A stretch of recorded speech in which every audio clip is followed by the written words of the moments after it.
Dear viewers, इस topic को अंग्रेजी में देखने के लिए देखिए हमारा इंग्लिश यूट्यूब चैनल।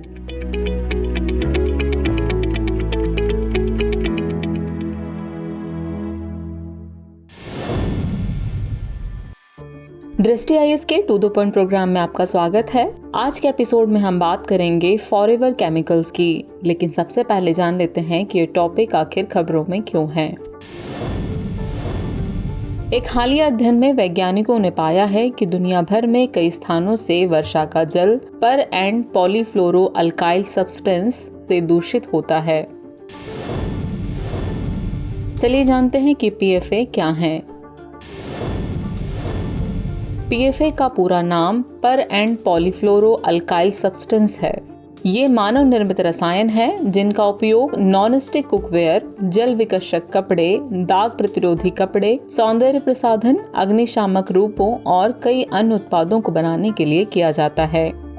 यह केमिकल ग्रीस, जल और तेल का प्रतिरोध करते हैं। ये अपने उत्पादन एवं उपयोग के दौरान मिट्टी, पानी और हवा में फैल सकते हैं।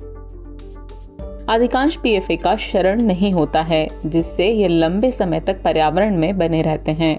लंबे समय तक वातावरण, वर्षा जल और मिट्टी में बने रहने की प्रवृत्ति के कारण ही इन्हें फॉरएवर केमिकल्स कहा जाता है।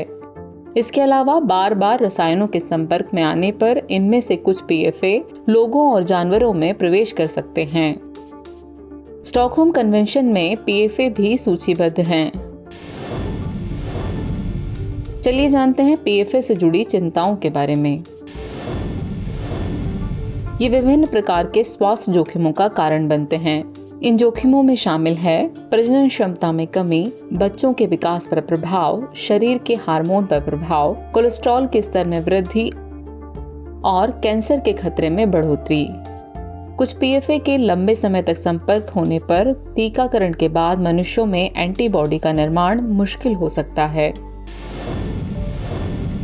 चलिए जानते हैं पीएफए से जुड़ी चिंताओं के समाधान के बारे में। इसके लिए जो विधियां प्रयोग की जाती हैं उनमें पहली है सुपर क्रिटिकल वाटर ऑक्सीडेशन। वैज्ञानिकों ने पीएफएस को नष्ट करने के लिए सुपर क्रिटिकल वाटर ऑक्सीडेशन विकसित किया है। उच्च तापमान और दबाव पानी की स्थिति को बदलते हैं। यह खतरनाक पदार्थों को भी नष्ट कर सकते हैं। इसी तरह एक विधि है प्लाज्मा रिएक्टर। शोधकर्ता प्लाज्मा रिएक्टरों पर काम कर रहे हैं जो पीएफएस को नष्ट करने के लिए पानी, बिजली और ऑर्गन गैस का उपयोग करते हैं।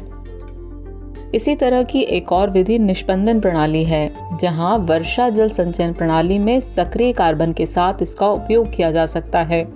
सक्रिय कार्बन को हटाने और नियमित रूप से बदलने की आवश्यकता होगी।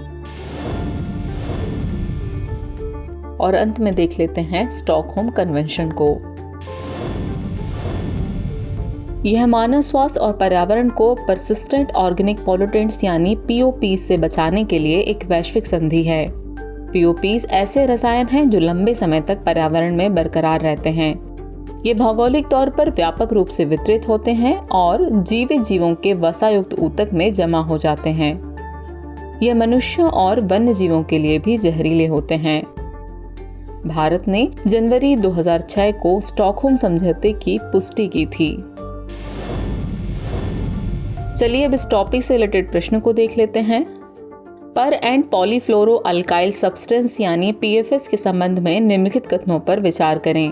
कथन 1 है, ये मानव निर्मित रसायन हैं जिनका उपयोग नॉन स्टिक कुकवेयर, पानी से बचाने वाले कपड़े और कई अन्य उत्पाद बनाने के लिए किया जाता है। कथन 2 है, ये मनुष्यों में विभिन्न प्रकार के स्वास्थ्य जोखिमों का कारण बनते हैं। उपर्युक्त कथनों में से कौन सा या से सही है या फिर है केवल 1, केवल 2, 1 और 2 दोनों, और न तो 1 न ही 2।